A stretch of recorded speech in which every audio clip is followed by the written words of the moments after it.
Spirit and Non-Spirit in Painting, Titian's Ascension of Mary. Today I should like to add something more to the lectures I have given here over the past few days. In earlier lectures I have often spoken of the genius of language. And you know from my book titled Theosophy that when we speak of spiritual beings in an anthroposophical context, real spiritual beings are meant, and that also what we mean by the genius of language is a real spiritual being of the various different languages, which a person lives his way into and which, as it were, sends him the power from spiritual worlds to express his thoughts, which are there in him during his earth existence, in the first instance as a dead heritage of the spiritual world.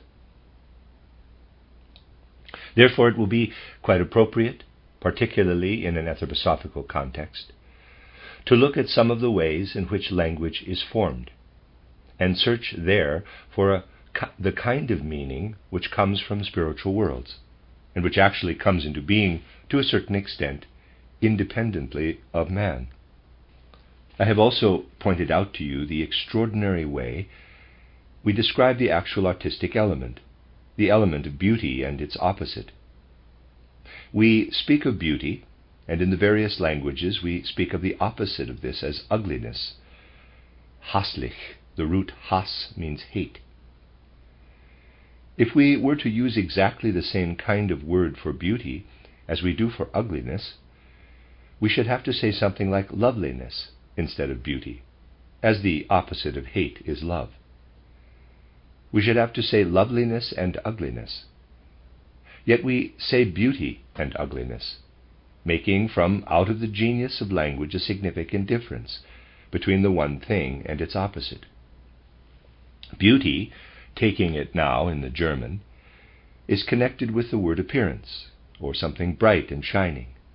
And you should look for something similar in other languages. Parenthesis, Sheen has the same root as both the English shine and the German schön. Close parenthesis.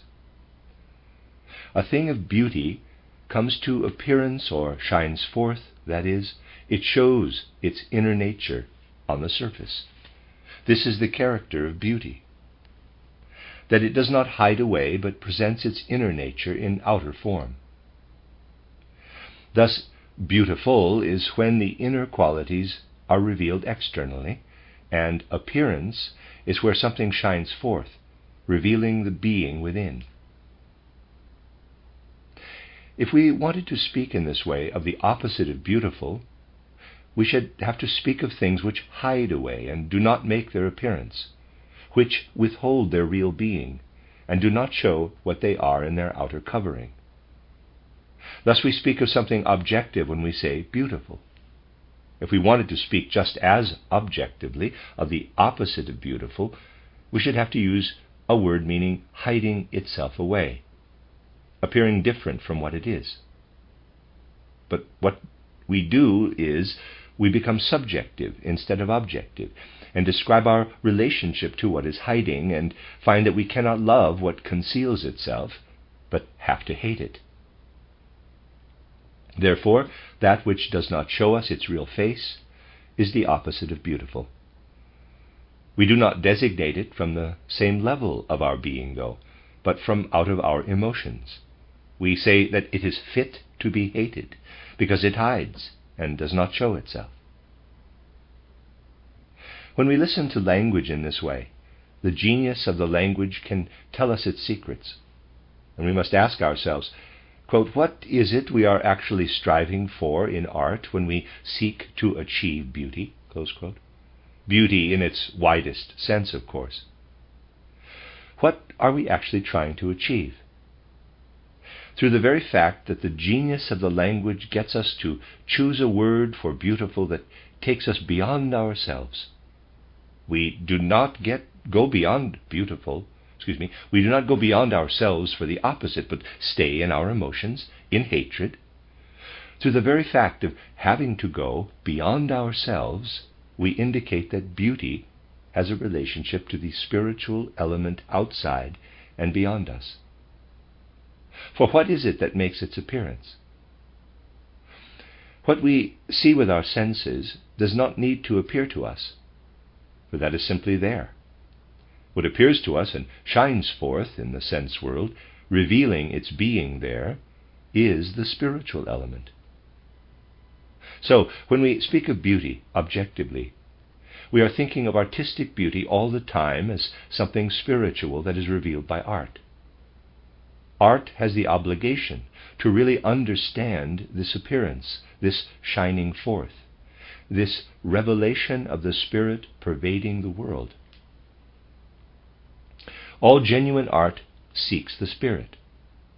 Even when art wishes to present what is ugly and repulsive, as can well be the case, it does not want to present sensual ugliness, but the spiritual element which is announcing its presences in the sensual ugliness. Ugliness can be turned to beauty when the Spirit shines through this ugliness. But it is imperative that this relationship to the Spirit is there, if a work of art is to be beautiful. Now let us look at a particular form of art from this point of view, for instance, painting.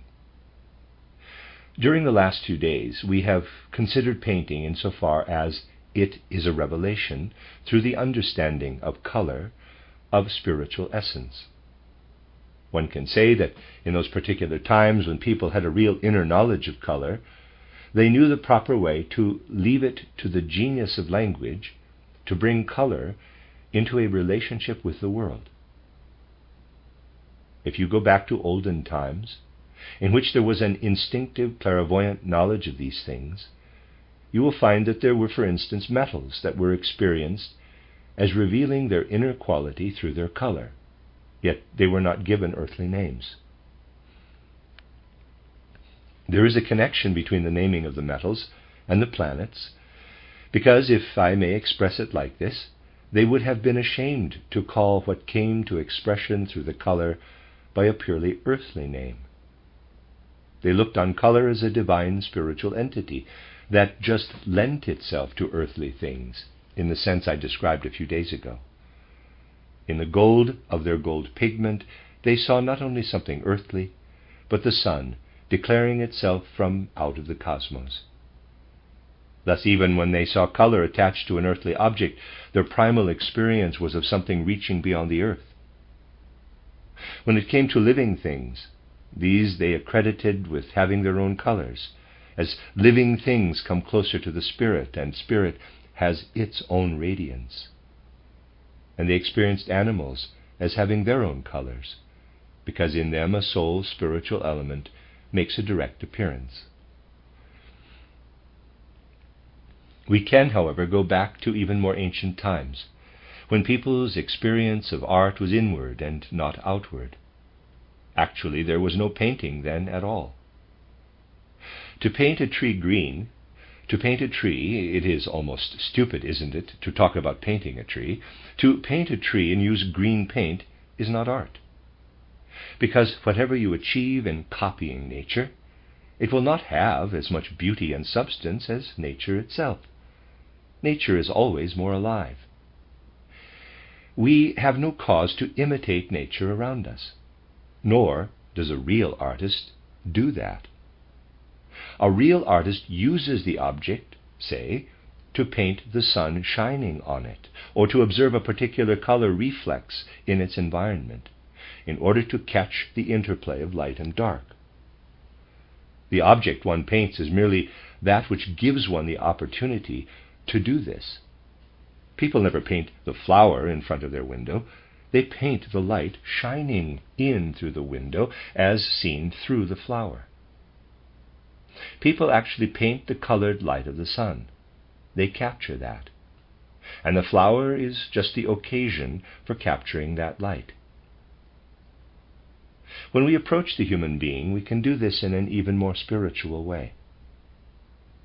It is no art to take the human brow and paint it like a human brow, or as one thinks a human brow looks.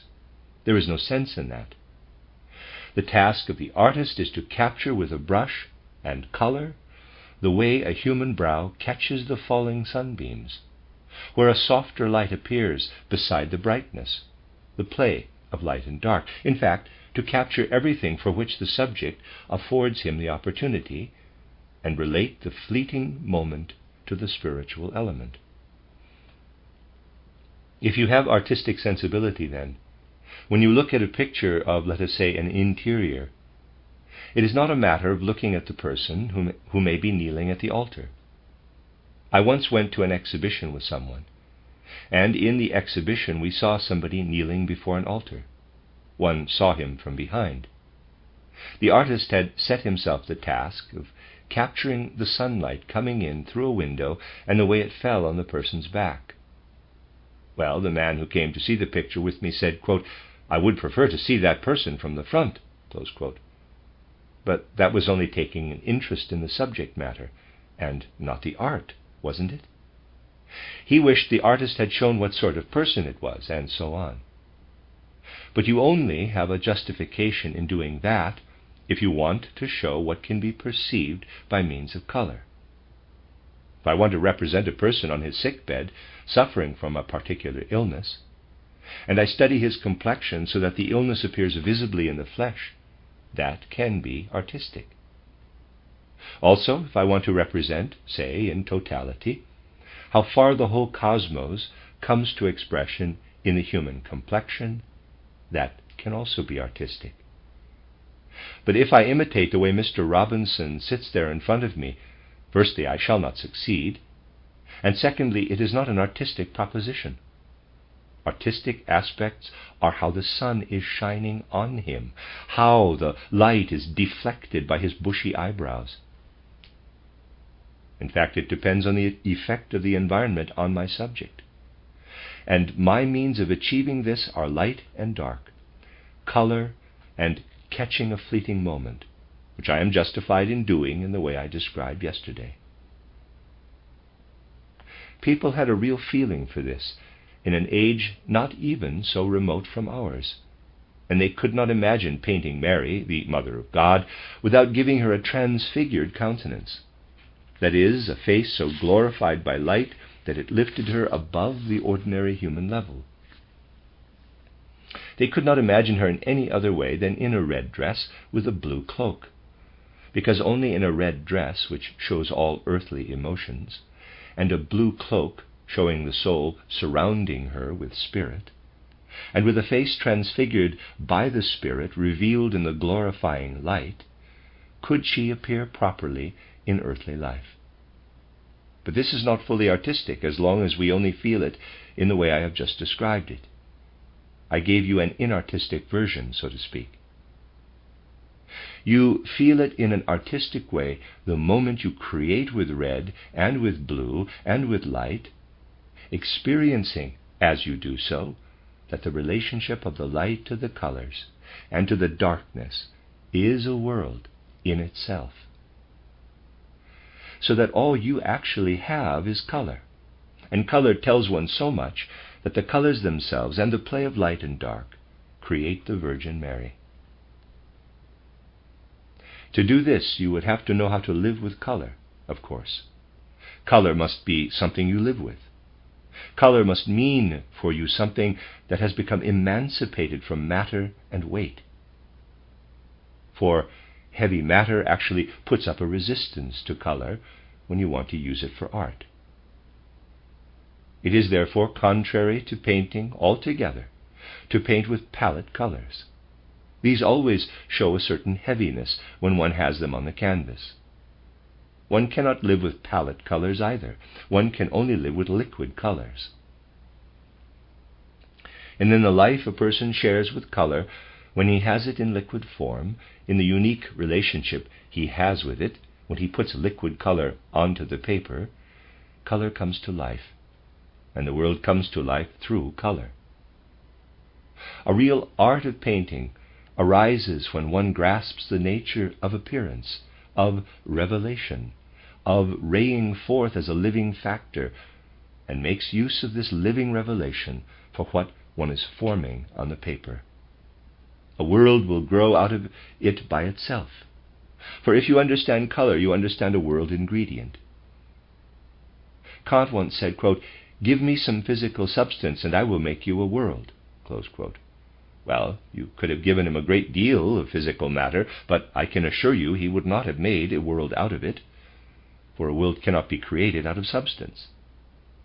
You would more readily create a world with the mobile tools of color. You could create a world out of those, because every color has its own direct personal relationship to one of the world's particular spiritual elements. At the present time, except for the primitive beginnings being made in Impressionism, and especially in Expressionism, and they are really only beginnings, materialism is so widespread that people no longer know how to paint, nor what to think of painting. For on the whole, people do not paint nowadays. They copy figures by means of a kind of drawing, and then cover the surface with paint. But those are painted surfaces, not paintings, created out of the element of color and light and dark. However, you must not misunderstand this. If somebody goes wild and simply plasters the colors on one beside another, that is not at all what I mean by overcoming drawing. When I speak of overcoming drawing, I do not mean having no drawing at all, but creating the drawing out of the color. And the color will surely produce the drawing if you know how to live in the color. This sharing of the life of color can then lead the real artist to disregard the rest of the world and create his works of art out of the element of color. You can, for example, go back to Titian's title Ascension of Mary. There you have a work of art which consists of the old art principle, run riot. A living experience of color such as we find in Raphael, or especially in Leonardo, is no longer there. But there still exists a kind of tradition. Therefore he does not depart too strongly from an experience of sharing the life of the color. Have a good look at Titian's Ascension of Mary. You could say that the green is gaudy, and so is the red and the blue, but just look at the details.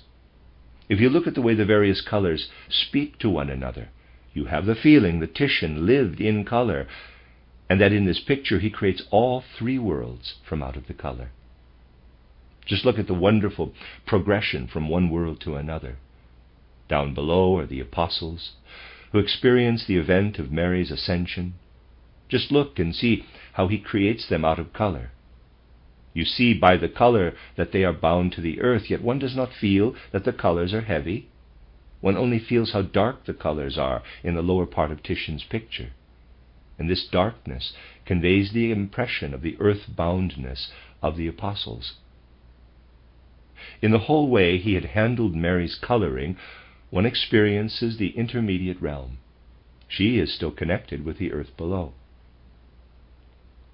Look at the picture again, if you have the opportunity, and see how the colors of the darkness spreading out below are repeated in the coloring of Mary, but how the light is victorious, how the top realm, the third realm, irradiates and lifts up Mary's head, while the color still holds her legs and feet in bondage. As God the Father receives Mary into heaven, watch how the colors are graduated with real inner feeling through the lower realm, the intermediate realm and the realm of the heavenly heights. You could say that to understand this picture, you actually have to forget everything else and look at the whole thing purely from the aspect of color.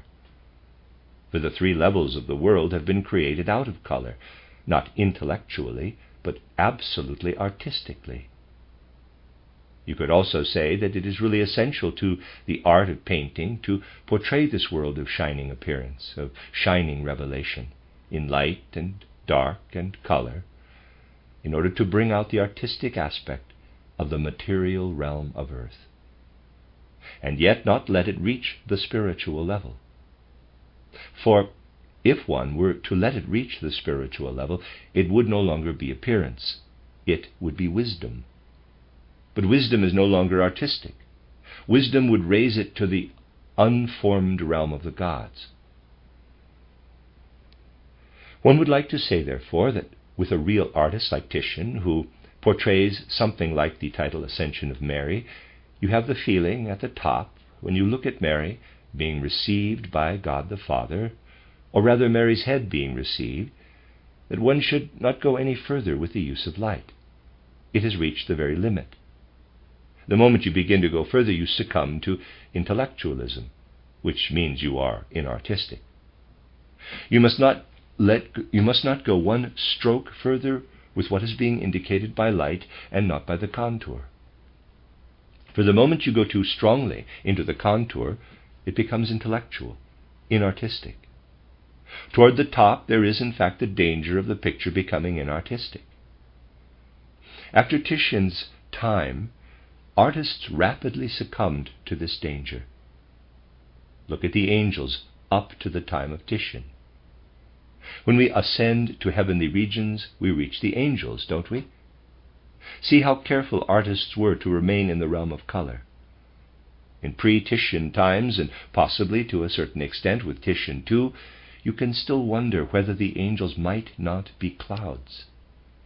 If you are not left in any doubt about the difference between being and appearance, but arrive at real spiritual beings, it ceases to be artistic. When we come to the 17th century, there is an immediate change. Materialism then affected even the portrayal of spiritual beings. You will see a whole host of angels painted as the result of training and not art, appearing in all possible foreshortened attitudes, so that you could not possibly mistake them for clouds. Mental reflection is already at work there, and that is where it stops being art. Now we have a look at the apostles down below again, and you do indeed have the feeling that in the whole of the Ascension of Mary, only Mary is artistic. At the top of the picture approaches the danger of passing into the realm of unadulterated wisdom, which is without form. Yet if one succeeds in staying in this realm and remaining formless, that is, from one aspect, the ultimate in art, because it is art at its most daring, venturing to the very brink where art ceases to be art. The light blurs the colors, and where, if one wanted to go any further, one could only begin to draw. But drawing is not painting.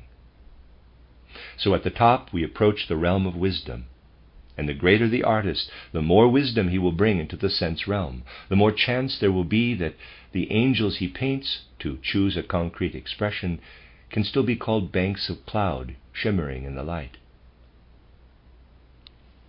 However, if you start at the bottom of the picture and pass up through the beautiful part of it, the figure of Mary herself, who is actually rising up into the realm of wisdom, there Titian has the chance to paint her beautifully, because she is still in the process of rising.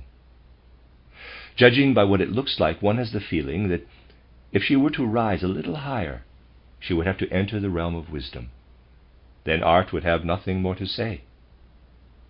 But if we go a bit further down, we come to the apostles. And I told you with regard to them that the artist was trying to use color to portray the apostles' earthboundness. But now he comes into the opposite danger. If he had put Mary a little further down, he would not have portrayed her sustained by her own inner beauty. For if Mary were sitting down there among the apostles, one would not see the reason for that. Neither would she be able to look as she looks when she is between heaven and earth. She could not look at all like that. For the apostles are down there in their brownish coloring, and Mary would not fit in. For we cannot actually remain at the point where the apostles have earthly heaviness. Something else must come into it. And what happens is that the element of drawing is strongly introduced. You can really see in this picture of Titian's that the drawing element sets in strongly. Why is that? With the use of brown, which actually leaves the realm of color, one cannot portray beauty as it is done in the figure of Mary. One has to portray something which does not quite come into the category of beauty. And it has to be beautiful through the fact that something other than what is actually beautiful is being revealed. You see, if Mary were sitting or standing among the apostles in the same coloring as they, it would actually be offensive, terribly offensive. I am only speaking of this particular picture, and am not saying that whenever Mary is standing on the ground she is bound to be artistically offensive. In this picture, however, it would be like a smack in the face for anyone looking at it from the point of view of art if Mary were to be standing down there. Why is that? You see, if she stood down there in the apostles' coloring, one would have to say that she had been portrayed as virtuous. That is how he portrays the apostles. We cannot escape the impression that the apostles act out of virtue. But we cannot speak like that about Mary. Her virtue is such an obvious fact that it does not do to express it. It would be like portraying God as virtuous, where something is so obvious that it is its very existence, it does not do to portray it in its outer appearance. So Mary has to soar up and enter a realm where she is beyond virtue, where one cannot describe her coloring as being virtuous, just as little as one can say of God himself that he is virtuous. He can at most be virtue itself, but that is an abstraction and enters the realm of philosophy. That has nothing to do with art. But with regard to the apostles down below, we have to say that the artist has succeeded in portraying them as virtuous people purely through the use of color itself. You see their virtue. Let us try and approach the matter once more by way of the genius of language. Virtue. What does being virtuous actually mean? It means being suitable for virtue. German Tugend is connected with the word taugen, to be suited or fit for. See virtuoso, translator. To be fit for something means to be a match for it, to be capable of it. And this is what being virtuous means, though it ultimately depends in what sense one is using it. Goethe, portraying it in this way, speaks of a trinity: wisdom, appearance, and power, the latter meaning virtue in this sense. Appearance equals beauty, art. Wisdom equals that which becomes knowledge, formless knowledge. Virtue, power, equals that which is really qualified and capable, the existence of which has meaning. This trinity has been much respected for long ages. I could well understand it when someone told me some years ago that he was sick of hearing people talking about truth, beauty, and goodness. For anyone who wants to trump up an idealistic expression mentions truth, beauty, and goodness. Yet we can point to past ages when people experienced these things with their whole hearts. So we can look at the art and beauty in Titian's picture in this way and see wisdom above, but significantly enough, not wisdom only, but wisdom in its appearance as art, as painting, beauty in the center, and virtue below in the sense of qualification. We are now justified in inquiring a little further into the inner nature of what being qualified means. If we follow up these things, the genius of language shows us how deep the soul of language is, which works creatively in human beings. If we were to look at it purely superficially, we might recall the story of the hunchback who heard a church sermon in which the preacher gave his congregation a lot of trite expressions about how good, beautiful, and purposeful everything was in the world. The hunchback waited at the church door and asked the preacher as he came out, quote, "Since you say that everyone in the world is good in principle, is my form a good one?" Close quote. To which the preacher replied, quote, "You have a very good form for a hunchback." Close quote. Well, if you look at things as superficially as this, you will not reach the depths. And things are considered just as superficially as this in innumerable realms nowadays. People are full of such superficial definitions that they do not realize how they themselves go round in circles. Virtue does not mean being capable of one thing or another, but of being capable spiritually of confirming as human beings the existence of the spiritual worlds. A virtuous person in the proper sense is a person who is fully human, not only because he reveals the Spirit, but because he brings the Spirit to realization through his will. However, although this area is still human and touches on the religious element, it is no longer in the domain of art, least of all in the domain of beauty. The whole world is constructed on the basis of polar opposites. So we can say superficially of this Titian picture, quote, "At the top, he runs the risk of leaving the realm of beauty when he goes beyond Mary. He is at the other brink," close quote. For as soon as we portray virtue, which is the spirit a human being has to bring to realization through his own being, we depart from the realm of beauty and are no longer artistic. If we want to paint an actual virtuous person, we are only justified in doing so if we make a characterization of virtue in outer appearance in some way, possibly contrasting it with vice. But an artistic portrayal of virtue is actually not art, and in our time it is a departure from the artistic altogether. But where, in our time, do we not see a departure from art? When life conditions are simply copied in a crude, naturalistic way, without there really being any relation to the spirit. Without a relation to the spirit, there can be no art. That is why in our time people are trying, through Impressionism and Expressionism, to get back to the spirit again. Even though these attempts are frequently clumsy and elementary, at least they are more significant than what is being done from models in such a crudely naturalistic and inartistic way. If you form your concept of art and beauty on this basis, you will also be able to accommodate tragedy, the artistic impact of the whole element of tragedy.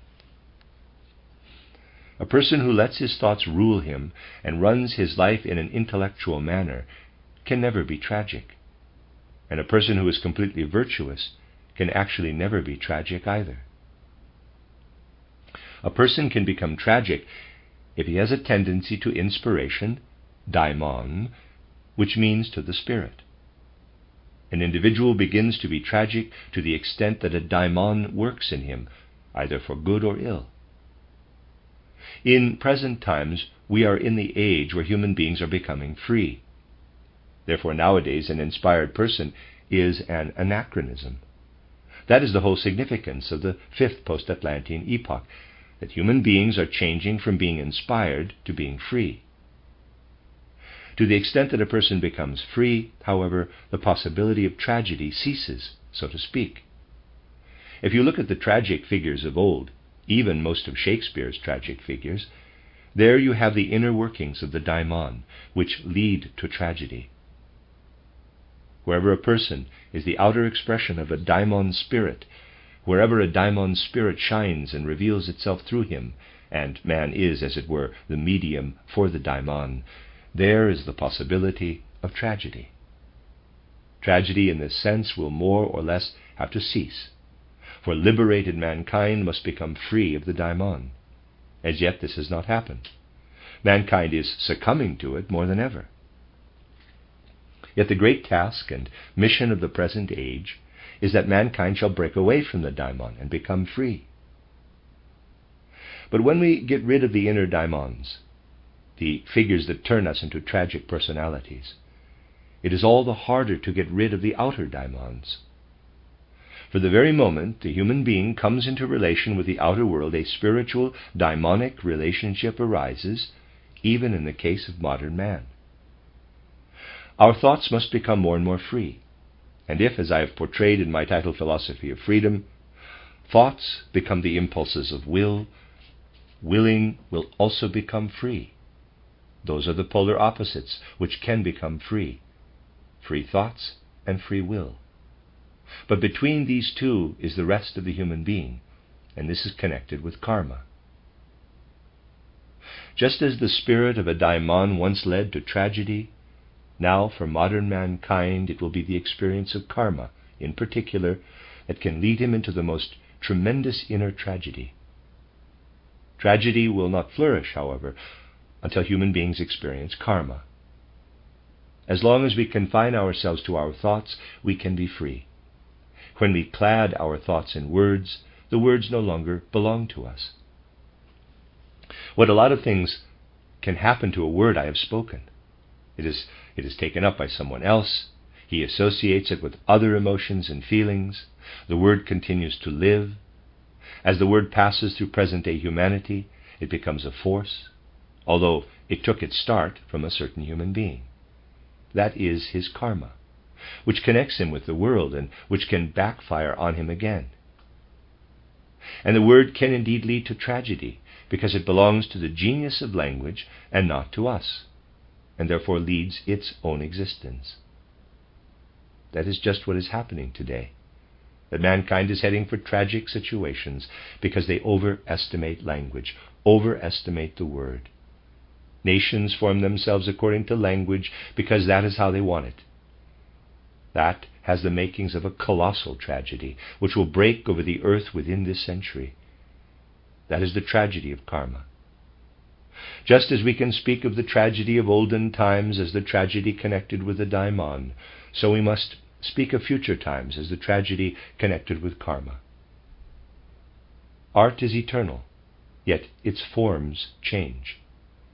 And if you realize that art always has a relation to the spirit, you will understand that both in creating it and appreciating it, art is something through which one enters the spiritual world.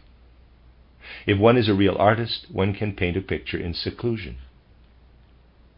The real artist does not mind who sees the picture or whether anyone sees it at all, for he has done his creation in different company, in the company of divine spirit beings. Gods were looking over his shoulder. He created his picture in the company of gods. What does it matter to a genuine artist whether anyone admires his picture or not? This is the reason why one can be an artist in total solitude. Yet one cannot be an artist without giving one's own creation an objective existence so that it lives in the world, which is also considered from a spiritual point of view. The creation to which one gives objective life must be alive in the spiritual atmosphere of the world. If one forgets this spiritual relationship, art goes through a transformation and changes more or less into non-art. You see, people can only be creative artists if their works of art are related to the world. A consciousness of this was alive in those artists of old who, for instance, painted their pictures on the walls of churches, for those pictures were the guides for the faithful, and the artists knew that they were part of earth existence, insofar as earth existence contained a spiritual element. One can hardly imagine anything more terrible than painting for exhibitions instead of for something like this.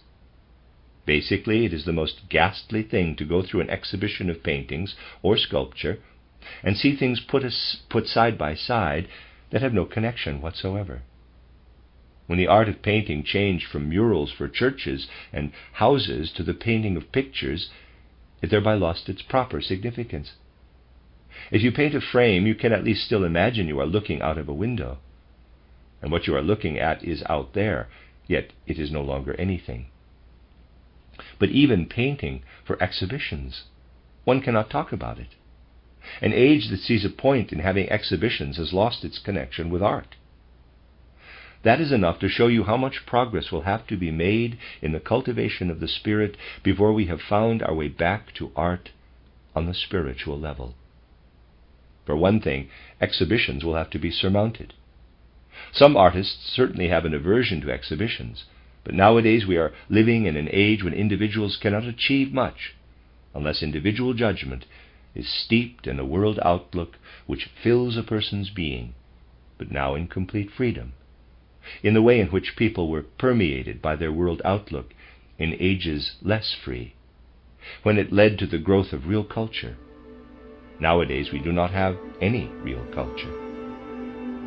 A spiritual world outlook must have the greatest interest in working to establish real culture and real art.